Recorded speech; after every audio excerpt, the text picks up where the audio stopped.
தேனி மாவட்டம் சீலையம்பட்டியில் ஞானசக்தி பீடம் அமைந்துள்ளது. இந்த திருத்தலத்தில் ஸ்ரீ மகா பிரத்யங்கரா தேவி அம்மன் சன்னதி மூல தெய்வமாக விளங்கி பக்தர்களுக்கு அருளாசி வழங்கி வருகிறார். இந்நிலையில் இந்த திருக்கோவிலில் ஸ்ரீ மகா பிரத்யங்கரா தேவி அம்மனின் 100வது அமாவாசையை முன்னிட்டு கேக் வெட்டி பக்தர்கள் கொண்டாடினார்கள். முதலில் யாகஸ்தலம் மிக பிரம்மாண்டமான முறையில் அமைத்து சிறப்பு யாகங்கள் நடத்தப்பட்டது.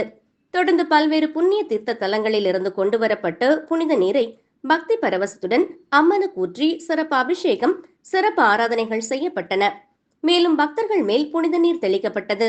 இந்த விழாவின் முக்கிய நிகழ்வாக ஸ்ரீ மகா பிரத்யங்கரா தேவி அம்மனின் 100வது அமாவாசை தினத்தினை முன்னிட்டு பக்தர்கள் முன்னிலையில் கேக் வெட்டி கொண்டாடப்பட்டது. இந்த நிகழ்வில் தேனி, திண்டுக்கல், மதுரை, கோவை உள்ளிட்ட பல்வேறு மாவட்டங்களைச் சேர்ந்த பக்தர்கள் வரிசையில் நின்று சுவாமி தரிசனம் செய்தனர். முக்கிய அரசியல் பிரமுகர்களும் பங்கேற்று சுவாமி தரிசனம் செய்தனர்.